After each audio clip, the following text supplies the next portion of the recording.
I was 19, had a year of college, kind of dropped out of college per se because Vietnam was going on. And I thought it was my patriotic duty to join and serve my country and go to Vietnam. And so a friend of mine, a good friend of mine was a Marine, and he told me, I figured if I'm going to go in the service, I want to be with the best, I want to be a Marine. So joined the Marine Corps when I was 19. That was January of 1966. And because I had a year of college, well, first of all, I wanted to be a Marine. I wanted to be in the infantry, and I wanted to go to Vietnam. But because I had a year of college, the Marine Corps thought differently. They wanted to make me an office clerk, so I actually became a 0141, which is an office clerk. So after getting out of boot camp and going to infantry training, I was sent to Cherry Point, North Carolina, which is the air wing of the Marine Corps. And I was assigned to be a court reporter, so I was a special court reporter where, so-and-so tells so-and-so where to go or punches so-and-so, so they get fined or reduction pay. So I did that. But I consistently wanted to go to Vietnam, so I kept trying to get a transfer to go to Vietnam. So I finally volunteered. And so December of 66, or January 67, I was sent back to Camp Pendleton. I was processed to go to Vietnam, and I went aboard a transport ship, which took 30 days to go from San Diego with 1,500 Marines to San Francisco to pick up 3,500 Army guys. So it was 5,000 troops. Went to Okinawa. From there they went to Vietnam and started dropping off the troops. So I remember landing in Da Nang and seeing, you could kind of specifically see the grunts, the infantry guys, had a different look and personality compared to the other guys. Not the other guys just aren't as brave, whatever. And so I was assigned to a motor transport outfit as an office clerk. So everything was kind of trying to keep me away from being a grunt. So I was with motor transport, and I went as often as I could on the convoys and tried to be a machine gunner. I kept constantly trying to get a transfer over to the infantry. So finally, about October of 67, I got my transfer, but I had to extend my tour of duty in Vietnam 6 months, an additional 6 months topped on my time to go. Now, doing that, you got 30-day special leave, so you got to go home for 30 days. So I joined Charlie Company, 1st Battalion, 1st Marines, about October of 67. They were at Con Thien, and they were getting heavily shelled, and that was right on the DMZ. And even though I had been in country, I hadn't really been in the infantry, and so it was kind of my first experience being a grunt there at Con Thien.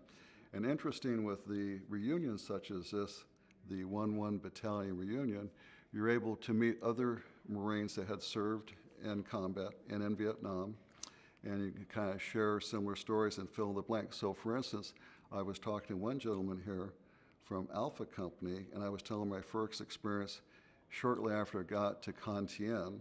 There was a heavy firefight in a tree line just outside the perimeter of Con Thien. And I remember a tank coming back with wounded Marines and dead Marines.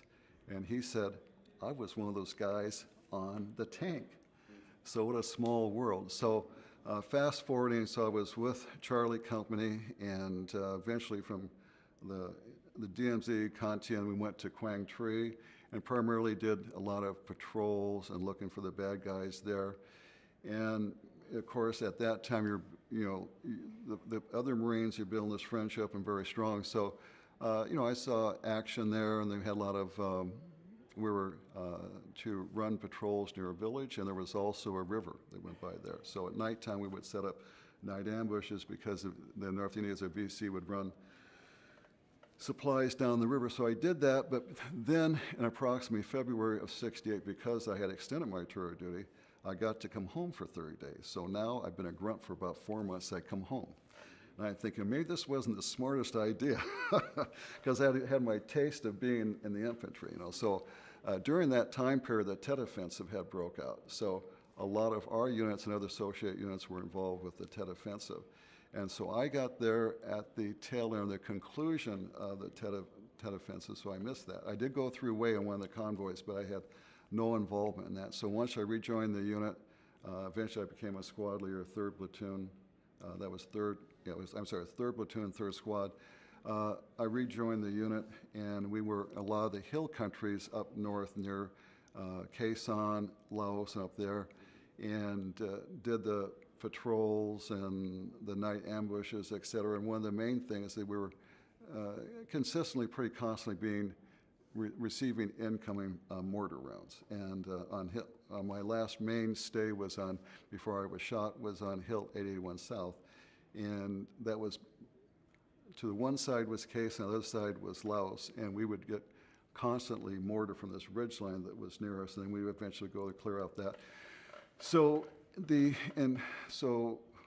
my main event for me came June of '68. So we then have a combined 2-company operation to sweep the hills outside of Khe Sanh. So it wasn't a matter if we're going to make contact with the enemy, it was a matter of when we're going to make contact. So Charlie Company is supposed to be sweeping, and Alpha Company is supposed to be a blocking force. So when it started, we had, you know, in a full-size company, you have close to 100 men. Of course, we never really had a full strength, but so you got close to 100 men in both companies. So we got helicoptered out to where the starting position was, and about the 3rd and 4th day, we saw more and more signs of the NVA between comm wire, bunkers, et cetera. So we're getting close, and the June 4th, I believe, there was heavy rain. We were set up in the jungle for night defenses, and the next morning, we're sweeping outside of Khe Sanh. We're probably about 2,000 or 3,000 meters outside of Khe Sanh, and we start making contact with the NVA as far as we find bunkers, packs, shovels. They were just there. So towards about 12 o'clock in the afternoon, shots are ringing out. And so by that time, we were 3rd Platoon pretty much online, and there was a major NVA complex. So our point man, there was actually literally steps in the hillside where the NVA had a main base there. So there was literally steps chiseled out like this, and had a rope. And you climb, you could use the rope. Well, that was their defensive position. So it wasn't an ambush. We knew they were there. So 3rd Platoon goes left, 2nd and 1st Platoon go over there.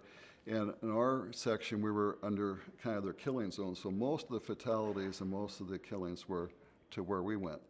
And so our machine gunner was a single dad, was trying to get a hardship discharge to come back to the States. Unfortunately, he was killed that day, and I saw him, you know, just bleed out right in front of me.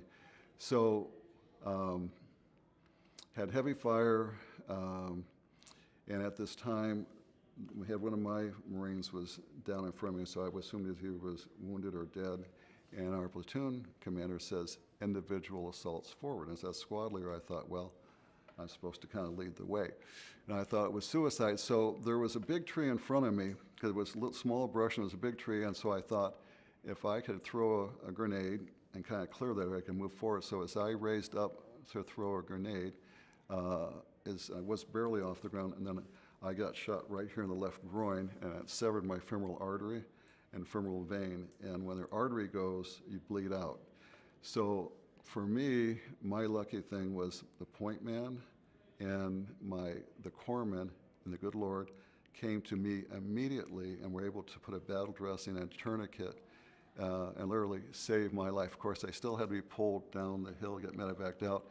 And when you say you save someone's life, you could jump in a pool and pull a small child out and rescue him. But when it comes to literally risking your life to save someone else, it's a different magnitude, because those people, even though you've been shot, they're still trying to kill you. So Bill Spencer, my point man who saved my life, helped save my life, was responsible for me to be alive today, and the good Lord. And of course, an organization like this, I still would like to find the corpsman that saved my life and to thank him. So a reunion like this where you exchange names is beneficial. You know, I went through the normal, you know, got medevaced out, went to the hospital ship, went to Guam, went back to the Long Beach Naval Hospital for a 9-month recovery, and then went back to school and had all the anti-war protesting, which was very difficult because the people, whether we should have been in Vietnam or not, the men there bled just as red blood and were just as brave as World War II or any other war like that, and they were doing what their country asked them to do.